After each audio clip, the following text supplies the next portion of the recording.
सामुदायिक शक्ति से माननीय मंत्री जी के मार्गदर्शन में हम विकसित भारत और आत्मनिर्भरता की ओर अग्रसर हो रहे हैं। देश के शीर्ष नेतृत्व प्रधानमंत्री श्री नरेंद्र मोदी जी की दूरंदेशी से 2021 से स्थापित सहकारिता मंत्रालय, माननीय सहकार मंत्री श्री अमित भाई शाह जी के मार्गदर्शन में आज सहकारिता का ढांचा मजबूत हो रहा है, सशक्त हो रहा है। बहुत बहुत स्वागत माननीय मंत्री जी का। तो आज पैक्स, दूध मंडली, मत्स्य मंडली, अभिनव सहकारी समिति, महिला किसान, पशुपालक बहनें, व्यवस्थापक, सहकारिता से जुड़ी युवा महिलाएं, ऐसे विविध सहकारी प्रतिनिधि हमारे बीच उपस्थित हैं और हम सब उत्सुक और उत्साहित हैं माननीय मंत्री जी के साथ संवाद के लिए। माननीय मंत्री जी के अनुमति से हम ये संवाद का आरंभ करते हैं। वैसे एक तो डरे बगैर बोलना और सच बोलना। जो सच है, आपकी कठिनाइयां हैं, आपको फायदा हुआ है या तो आपके सुझाव है, क्या करना चाहिए। 1 बजे कौन आएगा वो है ना? डरे बगैर बताइए। 52 मिनट।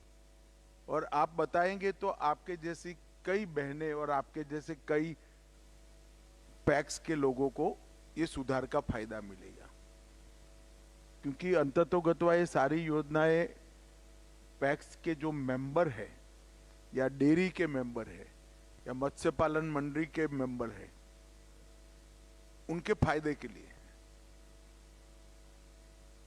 तो सरकार ने जो योजनाएं करी, इसका अच्छा अनुभव है तो वो भी बताइए। गुजरात में तो मैं जानता ही हूं कि सबकी संपन्नता बहुत बड़ी है। जिन्होंने दूध के व्यवसाय के साथ गुजरात में जुड़े, वो सबकी संपन्नता बड़ी है। मेरे गांव में जब डेयरी नहीं थी तब 3 मकान थे पक्के, और डेयरी आने के बाद 5 साल में मेरे गांव में कच्चे मकान सिर्फ 60 थे, बाकी सारे पक्के हो चुके थे। तो ये मैंने देखा है, जमीन पर देखा है, और अब मंत्रालय में देख रहा हूं तो उसमें भी मालूम है। परंतु आप बिल्कुल बेखौफ होकर, जरा भी डर रखे बगैर बताइए। सर्वप्रथम मैं आमंत्रित करूंगी मीरलबेन आशा भाई रबारी, जो कि मकपत विस्तार ऊंट उछेरक मालधारी सहकारी मंडली लिमिटेड से हैं। मैं मीरल रबारी, मैं कच्छ से आई हूँ। कच्छ को सभी सूखी रण प्रदेश की तरह देखते हैं, परंतु ऐसा नहीं है। जैसे हम लोग देख सकते हैं कि नजर में फर्क होता है, नजरिए में भी फर्क होता है। जैसे कि पानी का ग्लास है, उसे आधा कोई भरा हुआ देखेगा तो आधा कोई खाली देखेगा। वैसे ही मैं बात करना चाहूंगी, माननीय वड़ा प्रधान श्री नरेंद्र भाई मोदी जी ने कच्छ को कुछ ऐसे नजरिए से देखा जो और कोई नहीं देख पाया। मैं आज 360 परिवार की आवाज बनकर आपके हुए, उनके स्थिर होने से हम सभी बाल बच्चों का भी शिक्षण में और सभी जगह बहुत ज्यादा प्रगति हुई है हमारी। इसीलिए मैं धन्यवाद देना चाहूंगी उस वजह से कि हम 360 परिवार आज स्थिर होकर स्थायी जीवन जी रहे हैं। और सरहद डेयरी का एक मैं पॉइंट भी बताना चाहूंगी सर। कच्छ के अंदर चार कैमल मिल्क की डेयरियां हैं, तो हमारे यहाँ सभी कोड ऑनलाइन होते हैं। तो क्या होता है कि ऊंट तो 12-13 किलोमीटर चलती रहती है, वो कहाँ पर रुकती नहीं है। तो आज वो मांडवी है तो कल वो मुंद्रा में भी होंगी। तो सरहद डेयरी ने क्या किया है, सबके कोड ऑनलाइन किए हैं। तो आज आप यहाँ भी दूध भरा सकते हो और कल वहां भी। तो ये पशुपालकों को बहुत ज्यादा इससे फायदा हुआ है, इससे मैं धन्यवाद कहना चाहूंगी। और दूसरा सवाल तो नहीं कहूंगी सर, अपनी बात रखना चाहती हूँ कि सर अगर हो सके तो कैमल मिल्क है उसे केमिकल ट्रायल में भेजा जाए और उस पर रिसर्च की जाए। तो वो ऑलरेडी मैंने 4 आयुर्वेदिक कंपनियों को ऊंटनी के दूध की औषधीय गुण जो है और कौन कौन से इसके गुण किस रोग के लिए काम आ सकते हैं, इस पर बहुत डिटेल रिसर्च चल रहा है। 4 कंपनियों का चल रहा है और उसमें से एक कंपनी ने तो इसको पूरा भी कर लिया है, बाकी 3 का भी समाप्ति की ओर है। उसके बाद देश भर के ऊंट पालन करने वाले क्षेत्र वैसे बहुत कम है, मगर सब जगह से ये मिल्क को कलेक्ट कर कर उसका औषधीय गुण का उपयोग कर कर अनेक गुना रेट कैसे मिल सकता है, ऊंट पालन करने वालों को, वो हम एक योजना राजस्थान सरकार और गुजरात सरकार दोनों मिलकर बनाने हैं। मुझे नागौर से 3 साल पहले किसी का पत्र आया था कि हमारी ऊंट की प्रजातियां लुप्त हो रही। उस वक्त मैंने ये आयुर्वेदिक कंपनियों को कहा था और उन्होंने करा। अब उनके दूध के औषधीय गुणों का स्टडी कर कर इसमें से कुछ रोग की सटीक दवाइयां अगर बनती है तो ये ऊंट का दूध का जो रेट है वो अनेक गुना हम बढ़ा सकते हैं। और जब ऊंट पालन और ऊंटनी के दूध का रेट बढ़ेगा तो स्वाभाविक रूप से नस्ल संरक्षण में हमें बहुत फायदा होगा। नस्ल संरक्षण के लिए भी राजस्थान सरकार अभी वैज्ञानिक तरीके से किस प्रकार से नस्ल का संरक्षण और संवर्धन दोनों हो सकता है, इसके लिए भी बात कर रही है। धन्यवाद। इस महत्वपूर्ण संवाद के बाद आगे बढ़ते हैं। नौगांव पैक से हमारे बीच मध्य प्रदेश से पधारी हैं रुचिका परमार। सर्वप्रथम मैं मंच पर आसीन महान माननीय मंत्री जी एवं यहाँ पर आसीन भाई बहनों एवं मुझसे बड़े आदरणीय माता पिता की उम्र के उन सभी का धन्यवाद करना चाहूँगी जो उन्होंने मुझे इस अवसर दिया अपना अनुभव साझा करने का। मेरा नाम रुचिका परमार है। मैं मध्य प्रदेश के धार जिले की जिला सहकारी केंद्रीय बैंक मर्यादित धार में समिति प्रबंधक के पद पर IBPS के माध्यम से जो चयन हुआ उसमें मेरा भी चयन हुआ। जैसा कि हमारी संस्था में 2508 मेंबर की संस्था है जिसमें हम 15 करोड़ का नगद एवं खाद का वितरण करते हैं। तो हमारी संस्था में हम मेंबर्स कितने हैं संस्था में? 2508। खाद वितरण के अलावा क्या करते हो? खाद वितरण के साथ हम नगद का वितरण करते हैं प्लस समर्थन मूल्य का भी कार्य करते हैं। उसके साथ ही हम PDS का भी कार्य करते हैं। तो जैसा कि अभी अपनी सहकार से समृद्धि के तहत एक पहल चल रही है संस्था को एमपेक्स में कन्वर्ट करने का, तो उसमें हमारे बरसों से कई एक संस्था की जमीन रखी है जिसको अनयूज्ड रखी है, तो हम उसको यूज करके वहाँ पे एक मैरिज गार्डन का प्रस्ताव किया है जिससे कि अपने जो संस्था में मेंबर्स है और जो गांव में मेंबर्स है वो सिटी में जाते हैं मैरिज गार्डन के लिए अपने वैवाहिक कार्यक्रम के लिए। कितनी जगह है आपके पास? सर जैसे अपने पास 1 हेक्टेयर जमीन है तो उसमें अपन marriage garden district cooperative bank से संबंध है आप? जी सर है। आप डिटेल देखकर जाइए। डिस्ट्रिक्ट कोऑपरेटिव बैंक से जरूर लोन कराएंगे। हाँ। और सभी पैक्स ने इस प्रकार की कोई न कोई अन्य गतिविधि जो पैक्स को समृद्ध करे, पैक्स के खर्चे निकल जाए, इतना इनकम इसमें से हो, ऐसी कोई न कोई गतिविधि आप जोड़ सकते हो। जैसे कई सारी गतिविधियां हैं, जैसे अब हर घर नल का योजना आया, इसका मेंटेनेंस पैक्स कर सकते हैं। CSC पैक्स भी बन सकते हैं, डेयरी भी बन सकती है, माइक्रो ATM आप ले सकते हैं, बैंक मित्र बन सकते हैं। कई सारे ऐसे काम है जो पैक्स कर सकता है। लगभग 25 ऐसी अलग अलग छोटे बिजनेस हमने निकाले। अब इसमें मैरिज हॉल नहीं है मगर कर सकते हैं, इसमें आपको कोई नहीं रोक सकता। आप भारत सरकार के सहकारिता विभाग की साइट पर जाएंगे और मॉडल बाइलॉज को डाउनलोड करेंगे तो ढेर सारी चीजें कैसे आपको अधिकार देती है वो मालूम पड़ जाएगा। और हमारी साइट पर मल्टी डायमेंशनल पैक्स के लिए जितनी भी चीजें हमने खोली है वो सब इसके अंदर समाहित है। आप डिटेल देकर जाना। डिस्ट्रिक्ट कोऑपरेटिव बैंक में आप लोन की अर्जी करो, हम जरूर कराएंगे आपसे। हाँ, कैसा, कितना टर्नओवर कितना होता है? सर अभी 15 करोड़ का अपन कर रहे हैं। 15 करोड़ का होता 15 है। करोड़ का। इसमें से खाद का कितना है? खाद का अपना समथिंग 3 करोड़ 3 करोड़ 3 करोड़ का है और बाकी नगद का अपन वितरण करते हैं। तो अच्छा है व्यापार आपका। हाँ, शुभकामनाएं रुचिका जी। और अब हमारे बीच है नोजीबेन नितिश भाई चौधरी जो कि बनासकांठा गुजरात से पधारी हैं। भाई ताली बजाओ इनके लिए सभी लोग।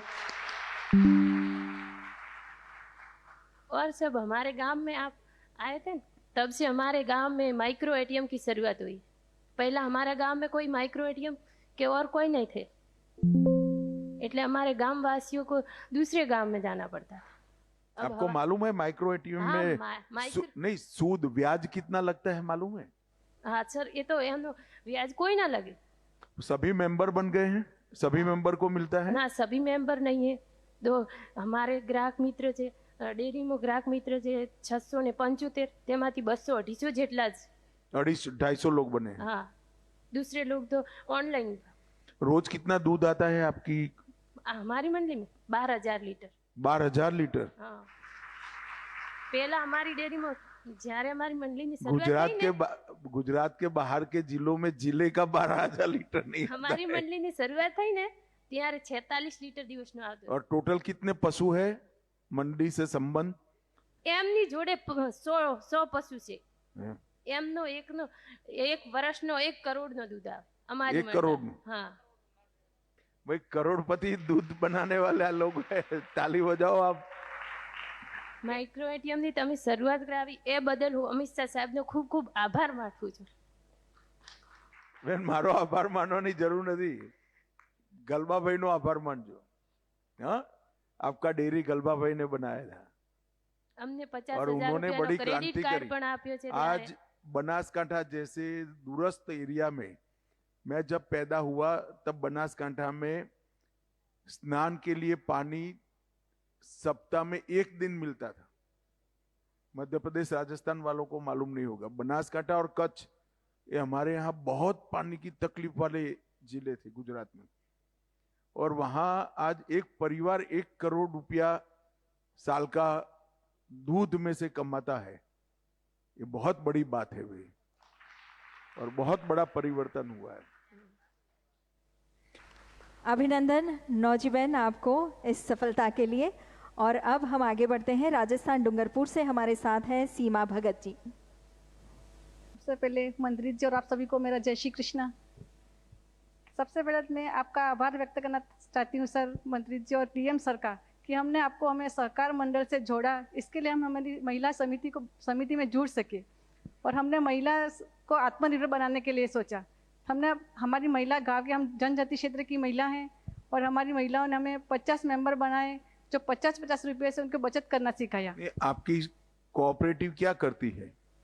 कोऑपरेटिव हमारे कोऑपरेटिव बैंक से हमें जुड़े हैं सर। कोऑपरेटिव बैंक से जुड़ी है? हाँ सर, हमारी महिला समिति हूँ। नहीं, आपकी महिला कोऑपरेटिव सोसाइटी है? हाँ, कोऑपरेटिव सोसाइटी। वो गतिविधि क्या करती है, काम क्या करते हैं आप लोग? सर हम पहले तो महिला सभी को 50-50 रुपये इकट्ठा करके उनका समूह बनाया घर जाकर, फिर महिला को बचत करना सिखाया। इसके बाद में सभी महिला हमारे उसके प्रति आत्मनिर्भर होने लगी, उनको अच्छा लगा हम अपनी खुद की बचत कर सकते हैं यूँ करके। सभी ने 1 से 2, 50 से फिर 100 हुई, 100 से 200, अब हमें 600 महिला के समूह बन गए हमारे। इसमें से हमने सभी महिलाओं ने अच्छी जमा राशि करने लगी और फिर 1,000 रुपया किया मासिक, 2,000 यूँ करके 3, 4, 5,000 तक महिला को मासिक जमा कर देती है बचत खाता। कितनी महिलाएं जुड़ी है सभी बचत गट होकर? 600 महिलाएं सर हमारी। 600 महिलाएं। और हाँ। कितना पैसा जमा हुआ है अभी सर हमारे 2.5 करोड़ की डिपॉजिट हो गई है हमारी महिलाओं की। अरे वाह, हाँ। बहुत बड़ा काम किया है आपने। सर सभी महिला हमारे और आत्मनिर्भर बन गई है सभी। उसका क्या प्रबंधन करते हैं 2.5 करोड़ रुपए का? सर सभी महिला को हम ऋण देते हैं क्योंकि उनको अभी कृषि पालन है, पशुपालन है, कुटीर उद्योग है, कोई महिला बच्चों की पढ़ाई के सारी लिए। वसूली आ जाती है? हाँ सर, सभी महिला उतना अपना व्यवसाय शुरू कर दिया है सभी महिलाओं ने, तो खुद के ऊपर निर्भर हो सभी हमारे मासिक किस्त के रूप में राशि जमा करवा देती है और सभी महिला हमारे आत्मनिर्भर बन गई है। कितना पैसा डूबा है, दिया और नहीं नहीं सर, आया? हमारे कभी भी 1 भी रुपया नहीं डूबा है। सभी महिलाएं हमारे काम करती हैं, महिला 2 कर्मचारी काम कर रहे हैं। बहुत अच्छी बात है। और सर और काम कितनी महिलाएं करती हम है? 2 ही कर्मचारी हैं 2 हमारे। ही कर्मचारी। हाँ, और सभी महिला अब हमारे से संतुष्ट हैं कि हम। कंप्यूटर लाए हैं आप? नहीं सर, हम यही आपसे आग्रह करना चाह रहे हैं कि कोई हमें बात नहीं, कंप्यूटराइज बनाया जाए आप तो वहाँ अच्छा। लिखवा दीजिए, मैं कल ही जिला बैंक से बात करूंगा। हाँ। जिला कौन सा है आपका? डूंगरपुर जिला सर। डूंगरपुर जिला। सर डूंगरपुर जिला से, मैं राजस्थान से डूंगरपुर जिला, मैं अपनी बचत घर योजना महिला सहकारी समिति लिमिटेड बरबोदनिया। वो आप लिखवा दीजिए, बहुत हाँ, कम ऋण से आपको जिला कोऑपरेटिव बैंक कंप्यूटर लिखवा जाएगा, आपका ट्रेनिंग भी करा दीजिए। हाँ, हाँ सर। आप वहां पर कल लिखवा दीजिए, अभी लिखवा कर जाइएगा। हाँ, हाँ सर। मेरी ऑफिस से सब लोग, सहकारिता विभाग से सब लोग बैठे हैं, उनको लिखवा दीजिए। हाँ, हाँ सर, हमारी सभी महिलाएं सर अब जनजाति क्षेत्र में पिछड़ी हुई महिला हैं, अब हमें अच्छा सहयोग करने लगे और सभी महिला आत्मनिर्भर बन गई है हमारी। जरा भाई कोई चिंता करे उनको CSC भी बना देना चाहिए। महिलाओं की प्रगतिशीलता के लिए कार्य कर रही सीमा जी को बहुत बहुत अभिनंदन। और आगे बढ़ते हैं, मध्य प्रदेश के धार जिले से हमारे बीच है सुदामा आचार्य, जो कि कृषि और आंगनबाड़ी क्षेत्र से जुड़ी हैं। मध्य प्रदेश धार जिले से नालछा से आई हूँ। मैं किसान हूँ और मैं सोसाइटी में सदस्य बनी हुई हूँ। किसान कार्ड अब मिला हुआ। मैं कृषि का काम ही करती हूँ, खेती करती हूँ और आंगनबाड़ी चलाती हूँ। तो खेती में पहले मतलब थोड़ा ज़्यादा ये नहीं होता था, पहले खाद भी, अब नए युग का नए हिसाब से हम कर रहे हैं। अभी मेरे को लोन भी मिलता है सोसाइटी से बिना ब्याज पे, और मल्चिंग बिछाना या ड्रिप लगाना, इससे खेती करती हूँ मैं। मेरे को बिना ब्याज पे लोन भी मिलता है सोसाइटी से, और उससे मेरे को फ़ायदा बहुत हुआ है। जैसे मल्चिंग में कामकाज कितना बढ़ा आपका? मेरा पहले से यूँ समझ लो कि 75% बढ़ गया है। बढ़ गया है? हाँ, 25 से 75 हो गया है, क्योंकि उसमें अपन दूसरे आसपास वालों को मालूम आसपास पड़ता है? वालों को भी मालूम होता है। मेरा भाई भी है, वो हम मतलब वैज्ञानिक तरीके से ड्रिप लगा के करते हैं। गेहूँ पहले गेहूँ चने बोते थे, अब गेहूँ चने कम कर दिए। नई चीज क्या जो अभी क्या बोया है? अभी टमाटर लगे हुए खरीफ हैं। में क्या बोया है? अभी सोयाबीन भी बोया है, सोयाबीन बोया है। मक्का भी बोई है। फिर अपने अब मक्का सरकार खरीद लेती है एमएसपी पर, हाँ, मालूम है आपको? हाँ खरीदते हैं ना। कौन खरीदता है? हम मंडी पहुंचाते हैं सर। हैं? मंडी में भेजते हैं और सोसाइटी में भी पहुंचाते मंडी को मत भेजिए आप। दो संस्था हाँ। है भारत सरकार की, जी ऐप पर आपका रजिस्ट्रेशन करा दीजिए। जी। वो रजिस्ट्रेशन करने से आप एकदम सेफ हो जाएगी इस हाँ। दृष्टि से अच्छा कि एमएसपी के रेट से मक्का वो खरीदने के लिए आपको गारंटी दे देंगे। अगर मंडी में उससे ज्यादा बिकता है, ज्यादा रेट से बिकता है, तो आप बेचने के लिए मुक्त हो। मंडी में रेट गिर जाएगा तो भारत सरकार उसी रेट से खरीद लेंगे, सीधे खरीदेंगे। हाँ, आपको हाँ। कोई चिंता करने की जरूरत नहीं। हाँ आपके बस स्टेशन पर आकर वो आपका मक्का उठा जाएंगे। तो आप सभी मक्के के किसानों को और दलहन के किसानों को ये कह सकती हैं कि भारत सरकार 100% मक्का और दलहन दो चीजों पे दादा दो चीजें खरीद लेगी। खरीद और वो तभी खरीदेगी जब आप वो ऐप पर रजिस्टर कर लोगी। रजिस्ट्रेशन करवाएंगे। और अगर मक्के का रेट ज्यादा हो गया बाजार में तो आप बाजार में बेच दो, आपका कोई दोष नहीं है। कम हो गया है तो सरकार खरीद लेगी। आप मेरी बात समझ रहे हैं? समझ रही सर। तो दोनों ओर से आपका ही फायदा है ना। हाँ फायदा। कम हो गया है तो सरकार ज्यादा दाम से खरीदेगी, ज्यादा हो गया है तो आपको दाम मिल दाम जाएगा। ज्यादा मिलेगा, दोनों तरफ से फायदा होगा। तो सभी लोगों ने जहां मक्का और दलहन की खेती होती है वो जगहों पर किसानों को भारत सरकार ये ऐप के साथ जोड़ने के लिए कहना चाहिए। हाँ जी। कितने लोग मेरी बात समझे हैं?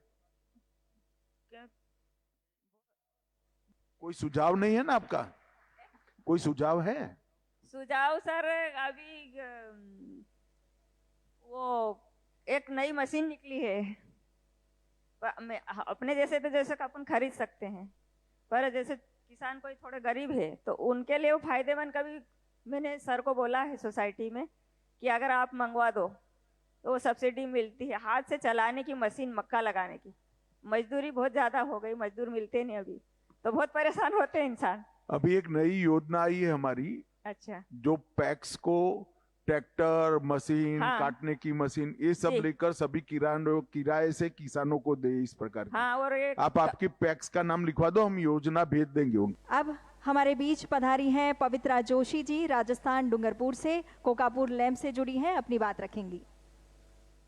मैं पवित्रा जोशी आपको सादर नमन करती हूँ और सर्वप्रथम भारत सरकार और मोदी जी तथा आपका बहुत बहुत तहे दिल से आभार व्यक्त करती हूँ कि आप भारत सरकार की वजह से आज जो त्रिभुवन सहकारी यूनिवर्सिटी का मतलब शुरू हुई है, जो कभी संभव नहीं है।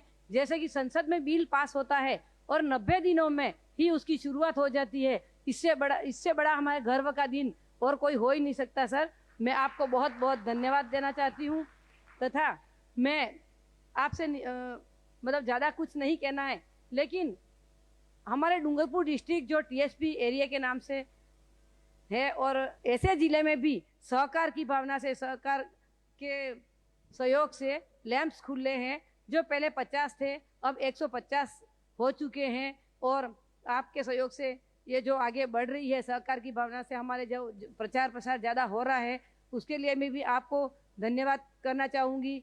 समिति के माध्यम से जो हमारे छोटे छोटे कृषक हैं, हमारे वहाँ बड़ी खेती नहीं है, लेकिन उनको भी समय समय पर खाद, बीज एवं जो लोन उपलब्ध कराया जाता है वो लैंप्सों के माध्यम से होता है। हम चाहेंगे कि इस की प्रगति और आगे बढ़े और मैं आपसे निवेदन करना कितने चाहूँगी। मेंबर है आपके लैंप्स में? मेरे लैंप्स में 558 558 किसान फैमिली है? हाँ फैमिली है। इसमें एक फैमिली के दो ऐसे नहीं है? नहीं, एक फैमिली के दो तो नहीं 558 हाँ फैमिली है। फैमिली है। आपकी जिम्मेदारी क्या है लैंप्स में? मैं डायरेक्टर हूँ सर, और डायरेक्टर एक ही है। साल हुआ है हमारी लैंप्स नई खुली है। पहले मंडप लैंप्स में था, अभी इनका पार्ट 2 हुआ है। हमने लैंप्स में समूह बनाए और समूह के माध्यम से छोटे छोटे मतलब जैसे सिलाई प्रशिक्षण है, बंदेज प्रशिक्षण है, ऐसे महिला को किए और महिला उसमें एक्टिव भी हुई और अपनी अपनी दुकानें खोल के। ट्राइबल डेवलपमेंट कॉर्पोरेशन के जितने भी योजनाएं हैं जी और टाइफाइड की, ये सारी आपके लैंप्स को मालूम है? जी मालूम है सर। उसका उपयोग भी करती हैं? हाँ, उपयोग भी करते हैं। कितने लाभार्थी होंगे अंदाजन? अभी तक महिलाओं में तो 35 महिलाएं हैं। 35 महिलाएं 35 महिलाएं हैं जो अपना रोजगार खुद स्वयं करती हैं और बचत भी करती हैं। चलो अच्छी बात है। धन्यवाद। और अब आमंत्रित करते हैं मध्य प्रदेश के सलामतपुर पैक से कुंवर सिंह डांगी जी को। माननीय मंत्री जी और यहाँ पर बैठे सभी को मेरा जय श्री श्याम। मैं पैक सलामतपुर डिस्ट्रिक्ट रायसेन मध्य प्रदेश से हूँ। सर मैं धन्यवाद देना चाहता हूँ हमारे देश के प्रधानमंत्री जी को, जिन्होंने सहकारिता मंत्रालय का गठन किया, और उसके बाद मैं आपको धन्यवाद देना चाहूँगा। तो उसके तुरंत बाद जो आपने बालोजों में संशोधन किया, उसकी वजह से सर एक हम नेपियर ग्रास का वहाँ पर काम कर रहे हैं और अभी हमारे नेपियर ग्रास लग चुका है सर। उसमें लगभग 50 एकड़ में नेपियर ग्रास लग चुका है और उसमें किसान को मिनिमम 1 लाख रुपए एकड़ का सर फायदा होगा, क्योंकि अभी उसकी लागत बहुत कम है सर, 10 से 12 हज़ार लागत है और उसको 1 लाख रुपए पर एकड़ मिलेगा। तो अभी यहाँ पे 50 एकड़ में लग चुका है। मशरूम वर्ल्ड कंपनी से हमारा टाइप हुआ है और ये जब संभव हो पाए जब आपने बायोलॉज में जो संशोधन किया है। और मेरी पैक सर 2050 मेंबर हैं और मेरी जो टर्नओवर है 9 करोड़ 35 लाख का है सर। इसके कितने लोग आए हैं? जरा हाथ ऊपर करो तो भी। आप सभी के बायलॉज में संशोधन हो चुका है? पक्का? ये बायलॉज आपके पैक्स को कभी वीक नहीं होने देंगे, ढेर सारी संभावनाएं खोलते हैं। और मेरा आपसे आग्रह है कि आपकी पैक्स का डिस्ट्रिक्ट कोऑपरेटिव बैंक का जो इंस्पेक्टर होगा, इससे एक बार ये समझ लीजिए कि बायलॉज के अंतर्गत आप क्या क्या कर सकते हैं। उनकी पूरे देश भर के डिस्ट्रिक्ट कोऑपरेटिव बैंक के इंस्पेक्टर्स की ट्रेनिंग हो चुकी है। तो राजस्थान, मध्य प्रदेश और गुजरात में तो बहुत अच्छे से हुई है। तो इंस्पेक्टर साहब को बुलाकर उनके साथ आपके बायलॉज का ट्रेनिंग एक बार समझ लीजिए आप। इससे कई सारी नई गतिविधियां आप जोड़ पाएंगे। और पैक्स का जो खर्चा होता है, लाइट बिल होता है, तनख्वाह होती है, कंप्यूटर का बिल होता है, ये सारी चीजें उसी में से निकल जाएगी और पैक्स शुद्ध रूप से मुनाफा करने लगी।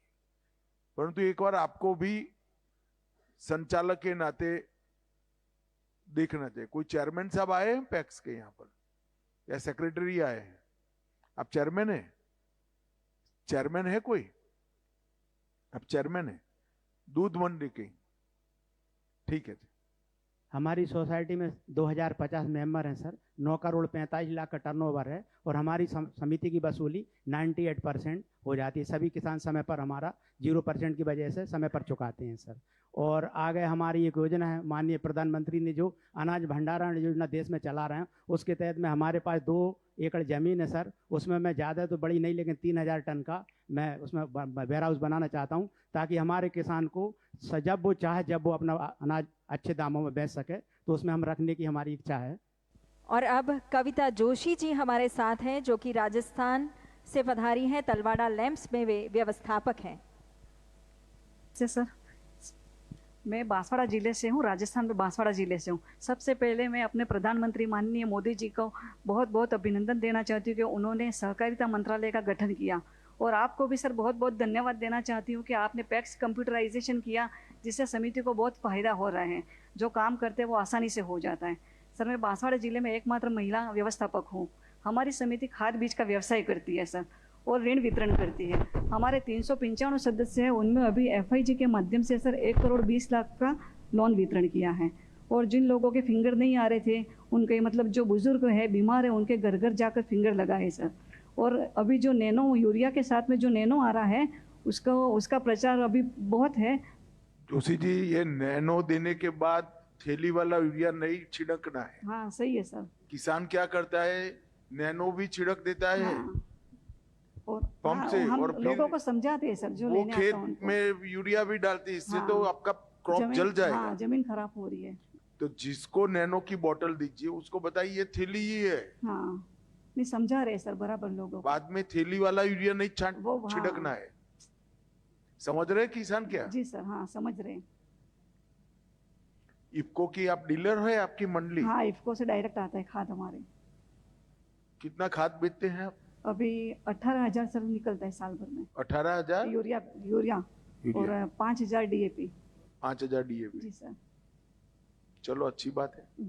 कंप्यूटराइजेशन से फायदा हुआ है? हाँ, फायदा हुआ है सर। ऑपरेट कौन करता है? सर मैं ही करती हूँ पूरा काम। आप ही करते हैं? जी सर। आप सीख गई या पहले से? सर पहले से ही आता है मेरे को, मैं ही काम करती हूँ। है? सर मैं ही काम करती हूँ, मेरे को आता है सर। अच्छी बात है। और राजस्थान में आपकी डिस्ट्रिक्ट कोऑपरेटिव बैंक है? जी सर। इसके साथ जुड़ी हुई है? जी सर। इस संवाद श्रृंखला में आगे बढ़ते हुए अब हम आमंत्रित करते हैं खरगांव मध्य प्रदेश से वीरेंद्र चौहान जी को। सबको जय श्री राम। नमस्कार सर, मैं वीरेंद्र सिंह चौहान खरगोन डिस्ट्रिक्ट मध्य प्रदेश से हूँ। मेरी संस्था जन औषधि का कार्य करती है। मैं सर्वप्रथम बता दूं कि नरेंद्र मोदी जी और आपका बहुत धन्यवाद, जो अलग से सरकारी केंद्र सरकार द्वारा सहकारिता मंत्रालय का निर्माण कराया गया, जिसके तहत नया बायलॉज के तहत हमारी संस्थाएं अनेक प्रकार के कार्य कर सकती है। और हमारी संस्था को बहुउद्देशीय समिति बनाने के लिए कृषकों और हमारे सभी किसान भाइयों की तरफ से और सभी समस्त स्टाफ की तरफ से बहुत बहुत धन्यवाद। मैं जन औषधि केंद्र के बारे में बात करूंगा। वैसे मेरी संस्था 0% ब्याज दर पर ऋण वितरण का कार्य करती है, जो प्रधानमंत्री जी द्वारा ब्याज अनुदान से प्राप्त होता है और मुख्यमंत्री की ब्याज अनुदान से प्राप्त होता है। 0% ब्याज दर पर खाद वितरण भी करती है, जो भी 0% ब्याज दर पर करती है। पर मैं इस समय जन औषधि की बात करने आया हूँ। मेरी संस्था को नए बायोलॉज के तहत जन औषधि केंद्र प्राप्त हुआ। चालू हो गया आपका जन औषधि केंद्र? जन औषधि केंद्र चालू हो गए 6 महीने। अस्पताल से आपका पैक्स कितना दूर है? अस्पताल से करीबन 300 मीटर है। तो लोग आते हैं सस्ती दवाई लेने? जी सर। फार्मास्यूटिकल पढ़े लिखे व्यक्ति को रखने का रिक्वायरमेंट पूरा हो गया है? जी। केमिस्टर रखा हुआ है, जिसने बी फार्मा करा हुआ है वो केमिस्टर स्वयं दवाइयों को। कैसा है दवाओं का फ्लो, कैसा है? बहुत वितरण होता है सर। करीबन अभी 6 महीने में करीबन 8 लाख की बिक्री कर चुके हैं। 8 लाख की बिक्री कर जी। और 10 लाख का माल अभी तक हम ला चुके हैं। और इस महीने में अभी 5 दिनों में 1 लाख का माल और आया है, वो अलग से, मतलब 11 लाख का माल अभी तक ला चुके हैं। और हमारी दवाइयों में कम से कम 50% से लेकर 90% तक, 50% से लेकर 90% तक कम बाजार की दर से कम भाव में दवाइयाँ मिलती है। अन्य व्यक्तियों से संपर्क कर रेगुलर दवाइयाँ जिन्हें लगती है, जैसे बीपी, शुगर वगैरह, इस टाइप से दवाइयाँ हमने पूरे गांव में एक चिट बनाकर डाल दो कि यहाँ से लोग गए तो डायबिटीज की दवाई 20% कॉस्ट में मिल जाएगी, बीपी की दवाई 10% कॉस्ट में मिलती है, कफ और वायरल की दवाई 35% कॉस्ट। ये पूरा अंदर जरा सर इसका छाप कर डाल देंगे तो पॉपुलर हो जाएगा आपका। पॉम्पलेट बना के पेपरों के थ्रू घर घर पहुंचा दिया हमने। घर पे पहुंचा पेपरों से? पेपरों के थ्रू, पेपरों में हमने पॉम्पलेट बनवा दिए, पेपरों में रखवा दिया। और जब पेपर बटे तो उसके साथ घर घर बट गए। और इसके साथ माइक जो हार्ड मतलब साप्ताहिक 1000 दिन रहता है, हार्ड वाला दिन रहता है, उस दिन हमने माइक के द्वारा ऐलान भी करवा दिया है कि हमारी संस्था द्वारा प्रधानमंत्री जन औषधि केंद्र का निर्माण किया गया है, जिसे 50% से लेकर 90% तक फुल गारंटी दवाई कि जो आप बाजार में ले रहे हो उससे कम 50% सस्ती दवाई तो हमारे यहाँ ही है। और उससे 90% तक की दवाई भी मिल सकती है। कुछ दवाइयों डॉक्टर लिखते हैं आपके जी, यहाँ? डॉक्टर लिख के देते हैं। चलो अच्छी बात है भाई। और अब हम आमंत्रित करेंगे गायत्रीबेन पटेल को, जो अपने विचार रखेंगे। पहले तो मैं नरेंद्र मोदी जी को तहे दिल से शुक्रिया अदा करना चाहती हूँ, क्योंकि एक सहकारी मंत्रालय जो कि आपकी अध्यक्षता में जो शुरू किया है, तो उसकी वजह से जो है तो कोऑपरेटिव को एक अलग ही बूस्ट मिल गया है सर। और आज मेरे लिए एक बहुत गर्व की बात है कि मैं उसी आनंद जिले से हूँ जहाँ पे त्रिभुवन दास पटेल यूनिवर्सिटी का लोकार्पण किया गया सर।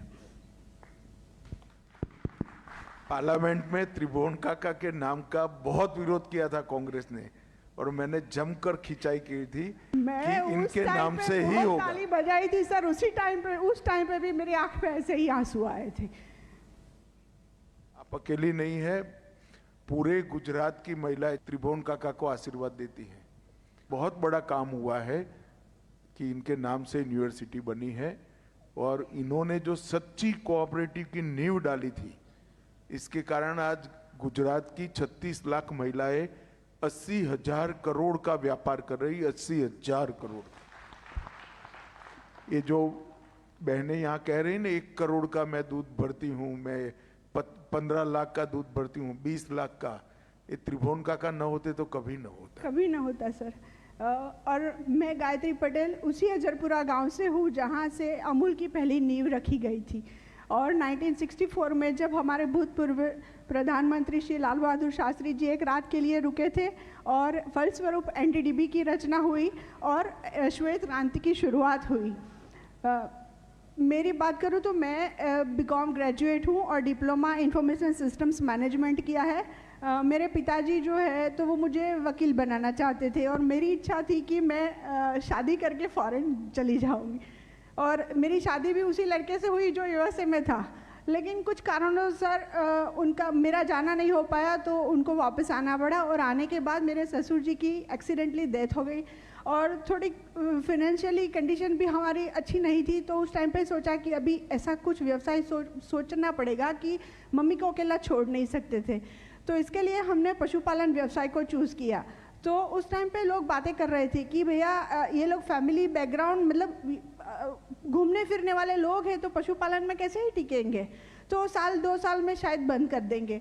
तो हम लोगों ने मैंने और मेरे हस्बैंड ने ऐसा काम किया सर कि गांव लोग भी सोचने लगे कि भैया हम लोग तो ये सोच रहे थे कि ये लोग को कुछ नहीं कर पाएंगे। तो ये लोगों ने सच में साबित कर लिया कि पशुपालन व्यवसाय में ये बहुत आगे जा सकते हैं। तो उन्हीं लोगों ने मुझे अजरपुरा डेयरी कोऑपरेटिव सोसाइटी की अध्यक्ष के रूप में चुना। आपके पास कितने पशु है? सर मेरे पास 80 पशु है। 80 पशु है। हाँ। और अजरपुरा डेयरी कोऑपरेटिव सोसाइटी के अध्यक्ष रूप में चुना गया, और मैं मेरे जैसी कितनी बहनों को आज प्रोत्साहन देती हूँ कि भैया आप लोग घर में से बाहर निकलो, फ़ोन में ज़्यादा आप अपना टाइम ख़राब कर रहे हो, इससे पहले आप उसे खा जाओ। और पशुपालन के साथ साथ में उनको मैं यही सुझाव देती हूँ कि अकेले पशुपालन के ऊपर निर्भर नहीं रहना, इसके साथ आपको अलग एक्टिविटीज़ भी करनी पड़ेगी, आपको इंटीग्रेटेड होना पड़ेगा। तो इसके साथ जैसे मैं गोबर से बहुत सारी प्रोडक्ट्स बनाती हूँ, मशरूम फार्मिंग भी करती हूँ, हनी बी कीपिंग भी करती हूँ, और एसएचजी भी चलाती हूँ, जिससे बहनों को साथ जोड़ के मैं एक हनी बी कीपिंग का ग्रुप भी चलाती हूँ जो एनडीडीबी और अमूल की सहायता से बना है सर। और यही सब एक्टिविटीज़ के लिए आप श्री के द्वारा ही मुझे Indian dairy association west zone का अवार्ड भी मिला है सर। और मेरी ये उपलब्धि यही है सर कि यही व्यवसाय की वजह से मुझे आपके सामने दोबारा बोलने का मौका मिला है, और जो मैंने इच्छा की थी कि मैं फॉरेन जा कर के आऊँ, यही पशुपालन की वजह से मैंने मान सम्मान सब कमाया। आज मैं अजरपुरा कोऑपरेटिव सोसाइटी में चेयरपर्सन तो हुई, एक बार यूके भी जाके आई, 2 बार यूएसए भी जाके आई, लेकिन मेरा मन कहीं पे भी नहीं लगा। मुझे बस मेरे पशु चाहिए और मेरे फार्मर्स चाहिए। तो सहकारिता की सामुदायिक शक्ति से आज महिला सशक्त हो रही हैं। ऐसी एक बहन है परमार निकिता बहन, आइए उनके विचार हम जानें। सबसे पहले सबको मेरा नमस्कार, और सर आपको भी मेरा नमस्कार। सबसे पहले मैं आपको आपको और हमारे प्रधानमंत्री श्री नरेंद्र मोदी जी को बहुत बहुत धन्यवाद और शुक्रिया कहना चाहती हूँ कि उन्होंने सहकारिता मंत्रालय का अलग से निर्माण किया है और वो इतनी अच्छी तरीके से काम कर रहा है। मैं एक महिला सभ्य हूँ, चरोत्तर घासचारा उत्पादक सहकारी मंडली लिमिटेड आनंद से, और मैं एक पशुपालन परिवार से जुड़ी हुई हूँ और महिला सभ्य हूँ कोऑपरेटिव की, एफपीओ की। तो होता क्या था कि पहले पशुपालन के लिए घासचारा बहुत उपयोगी है और अभी उसका मिलना और उसका जो भाव है या उसका जो भाव है वो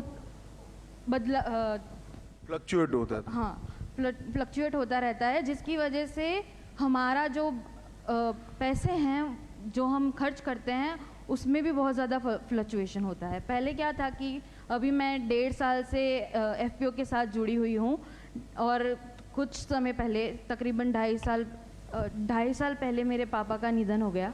उनके जाने के बाद और एफपीओ के साथ जुड़ने के 1 साल के वक्त में हमें ये पता चल गया कि घासचारा कितना इफ़ेक्ट करता है हमारे पशुपालन के लिए। जब पापा थे तब उनकी इनकम की वजह से थोड़ा बहुत सपोर्ट पशुपालन में भी हो जाता था, लेकिन उनके जाने के बाद जो मंथली इनकम थी वो अब आना बंद हो गई थी। तो पशुपालन में जब गिनती हुई तब पता चला कि हम जितना खर्च कर रहे हैं पशुपालन में और उसमें से जितना हमको आय हो रही है उसमें जो तफावत है बहुत कम है। हमारा खर्चा बहुत ज़्यादा हो रहा है और हमें जो उत्पादन की वजह से जो पैसे मिल रहे हैं वो बहुत कम है, क्योंकि हमारा जो पशु चारा है वो पशुओं के लिए मात्रा और उनकी जो क्वालिटी है उस पर खरा नहीं उतर रहा था।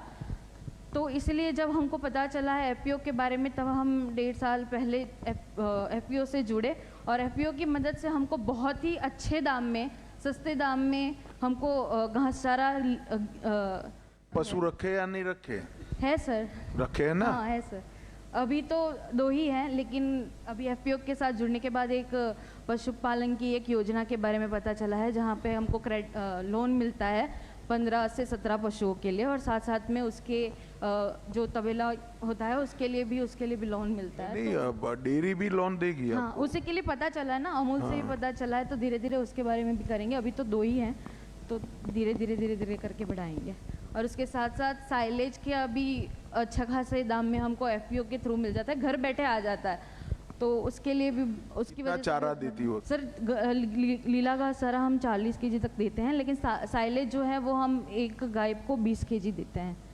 अब हम आमंत्रित करेंगे महेंद्र कुमार मेहता को अपने विचार रखने के लिए। सर, सबसे पहले मैं आपको प्रणाम करना चाहता हूं।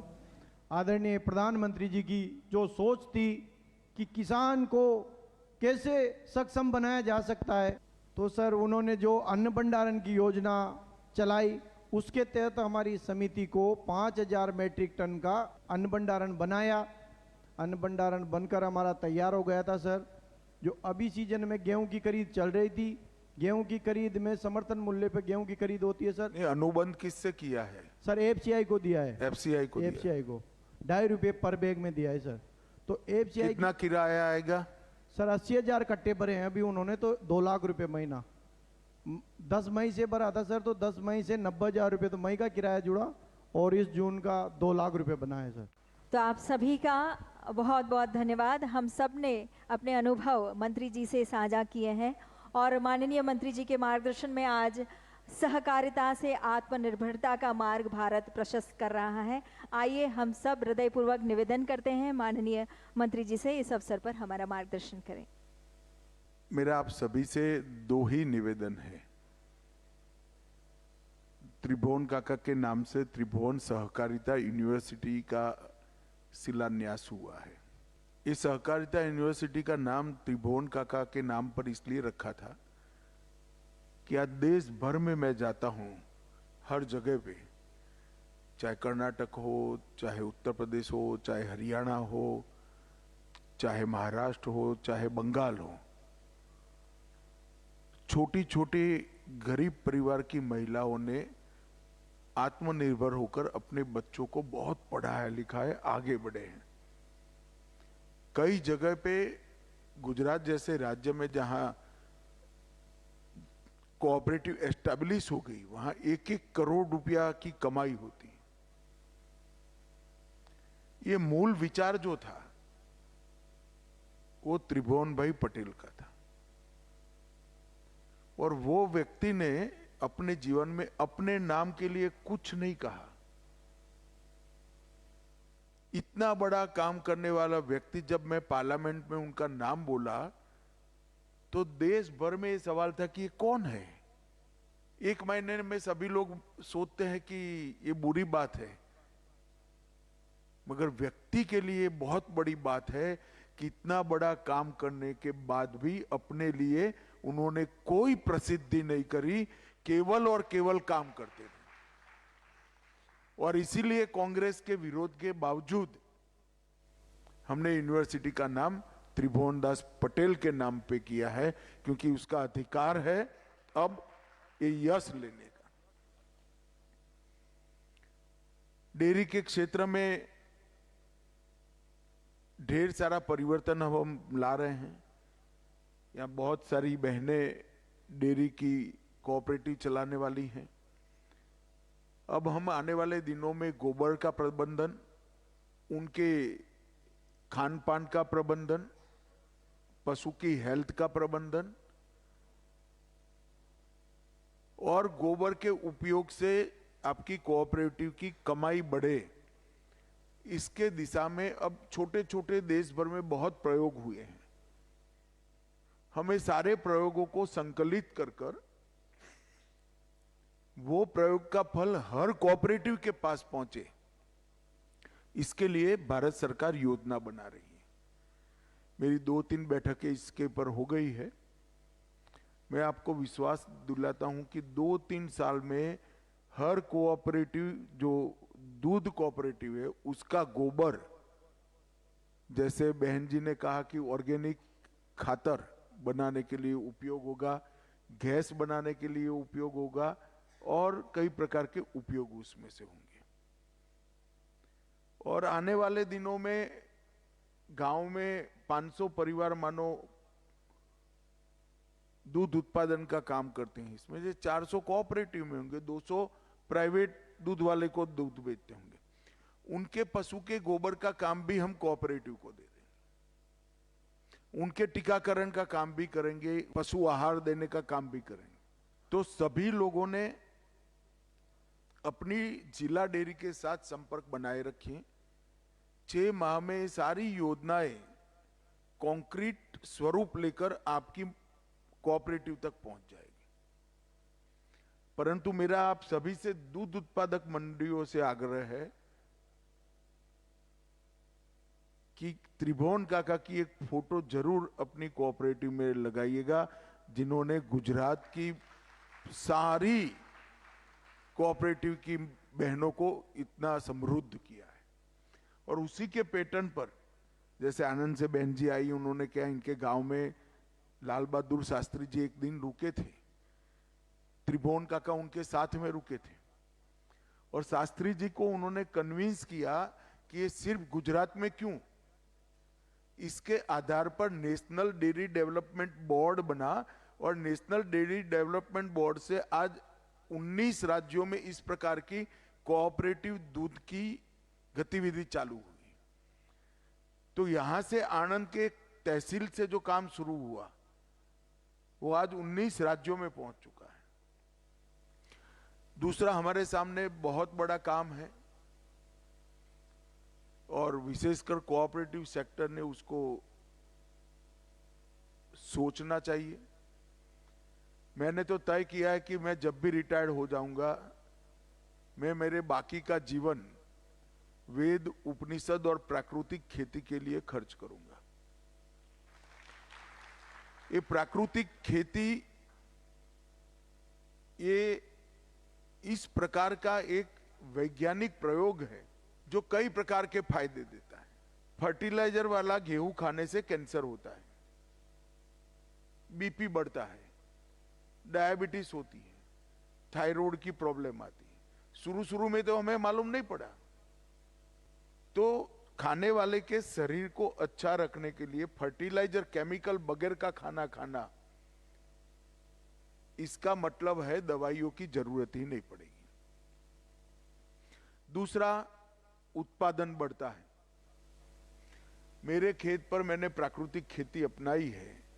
आज मेरे उत्पादन में लगभग 1.5 गुना बढ़ोतरी हो चुकी है। आपके खेत में ज्यादा बारिश आएगी तो पानी बाहर चला जाता है ना, जाता है या नहीं जाता है, बोलिए ना, जाता है ना। अगर प्राकृतिक खेती आप करोगे तो एक बूंद पानी बाहर नहीं जाएगा, अंदर उतर जाएगा। क्यों? क्योंकि प्राकृतिक खेती करने के साथ ही केचवे बनते हैं। केचवे मतलब गुजराती में अरसिया कहिए ना આપણે।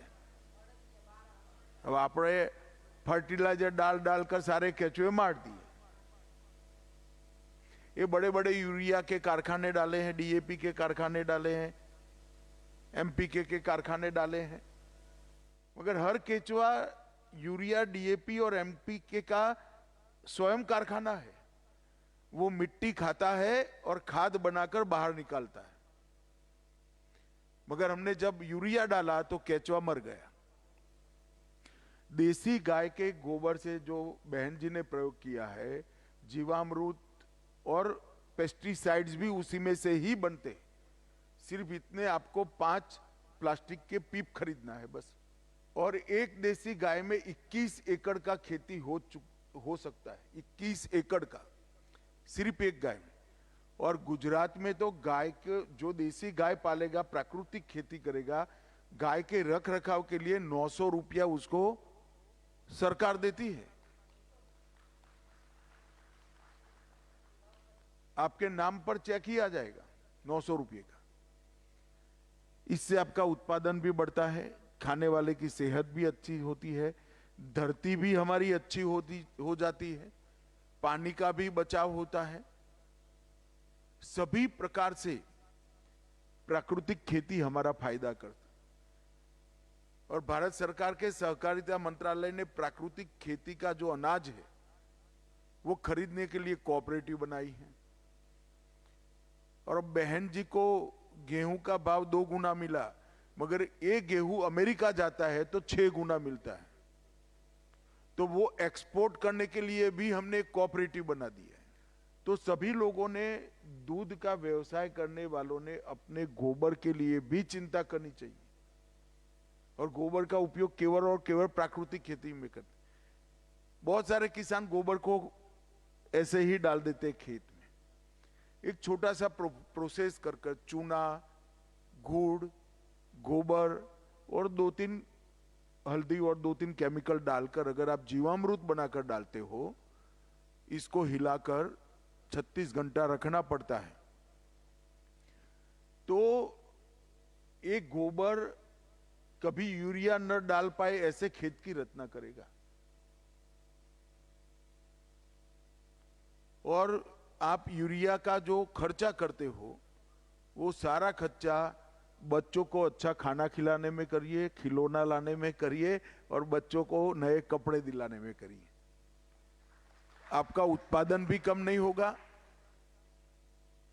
आप पुण्य का काम भी करोगे क्योंकि किसी को अच्छी सेहत दोगे। दूसरा पुण्य का काम करोगे, एक देसी गाय का पालन करोगे। और इसीलिए हमने प्राकृतिक खेती को बहुत बढ़ावा दिया है। अब 8-10 साल में इसके टेस्टिंग की व्यवस्था हो जाएगी, मंडियां बन जाएगी, खरीदने की व्यवस्था हो जाएगी, एक्सपोर्ट की भी व्यवस्था हो जाएगी। और अमूल के तर्ज पर जो आपका गेहूं है वो एक्सपोर्ट कर जो मुनाफा आएगा, इसका मुनाफा सीधा आपके अकाउंट में पर किलो के हिसाब से वापिस आ जाएगा। ये सारी व्यवस्था भारत सरकार ने के कोऑपरेटिव मंत्रालय ने की है। मैं जब गृह मंत्री बना तब सारे लोग मुझे कहते थे बड़ा महत्वपूर्ण विभाग आपको मिल गया, देश का गृह मंत्री होना। सरदार पटेल साहब थे तो बहुत बड़ी बात होती है गृह मंत्रालय। मगर जिस दिन मुझे सहकारिता मंत्री बनाया उस दिन मैं मानता हूं कि गृह मंत्रालय से भी बड़ा डिपार्टमेंट मुझे मिल गया है। जो देश के गरीबों के लिए काम करता है, किसानों के लिए काम करता है, गांव के लिए काम करता है, बोल नहीं पाते ऐसे पशुओं के लिए काम करता है। आप सब भी कोऑपरेटिव से जुड़े हो, बहुत सम्मान के साथ काम करिएगा। आप लोगों को मिलकर अच्छा हुआ। मैं देश भर में 3-3 राज्यों की ऐसी 10 चौपालें लगाने वाला हूं, इसी प्रकार की खुलकर बात करना, और उसमें से आपके जो सुझाव आज कुछ आए हैं, ऐसे आएंगे, तो उसके आधार पर सहकारिता मंत्रालय का आगे का काम भी हम करेंगे। कुछ ऐसा लगता है तो मेरे नाम से मेरे घर के पते पर चिट्ठी भेज देना, मैं खुद पढ़ूंगा और आपको जवाब भी दूंगा। और अगर कोई सुझाव नहीं है तो घर में अच्छा प्रसंग है तो निमंत्रण तो जरूर मुझे भेज देना। बहुत अच्छा लगा आप लोगों को मिलकर। ढेर सारी थकान, ढेर सारा तनाव, ढेर सारी चिंताएं, जब इतनी हंसकर बहनें साथ में बैठती है तो अपने आप उतर जाता है। बहुत अच्छा लगा आप लोगों को मिलकर। आप सभी का बहुत बहुत धन्यवाद। बहुत बहुत धन्यवाद माननीय मंत्री जी।